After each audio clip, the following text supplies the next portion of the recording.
What is it? Guardians of the Galaxy Volume 2. Guardians of the Galaxy Volume 2 was overwritten.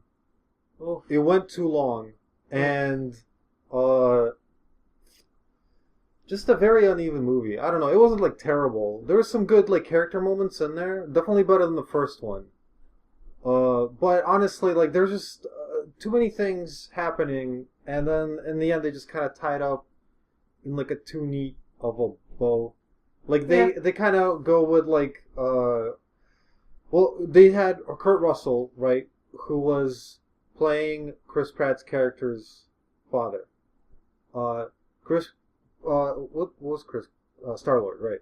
So Star-Lord's father is this dude named Ego, who is basically he's literally a god. He like creates planets and life. He is a planet himself. He is he's like a macroorganism himself. Great premise. Oh, hey, Dad, you're God. What? Cool. Yeah, no, it was a great idea. And then they just kind of went with it in like a completely conventional. Yeah, just a very conventional like a boy meeting his father again, which evil guy. And they kept like playing it up like there could have been some kind of like father-son connection between them. But the dude is a god. Like for how much shit is in this movie, I really felt like they underexplored this like really there was a great lot of potential existential like question. And man, like I don't know, it just felt like it kind of dropped the ball. I completely concur. There was so much promise in that premise of lock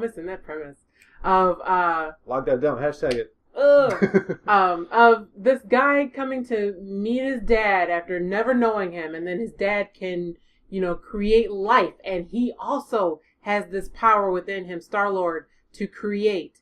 And we never get into that. Instead, we're like hanging out with what's his name? I want to say Rocky the Raccoon. Hanging out on some planet with him just being lost and stuff. We're hanging out with a bunch of side characters where their stories aren't as compelling as this main story, and they could have so delved into it. But instead, they had these weird moments where characters were just expounding backstory, like that's dialogue. It was just so many weird parts, and then of course they end in this big boss battle that just doesn't make any sense, because I think Kurt Russell was actually in a physical form fighting him when he is the entire planet. The whole planet is him, yet they still had to have him in this, humanoid form so that he could battle Chris Pratt's character. It just didn't make a lot of sense. Yeah. Some of the best visual effects, though, they did the digital makeup on the best Kurt Russell. de-aging I've ever seen. You could really not tell if you didn't know that it was made today. Kurt Russell was an older man. Yeah, you wouldn't know. You couldn't tell. And it freaked me out. It freaked me out so bad. And they did have like a really nice bonding moment between Star-Lord and the blue guy. Yeah, the guy who basically raised him. him. Like his foster father. And so it was like a really nice... So there was like an emotional payoff in there, but... They just muddled it down. They made it all muddy. Yoink. Not a recommend for me, but, if you like... If you like pina coladas. If you like the pina coladas.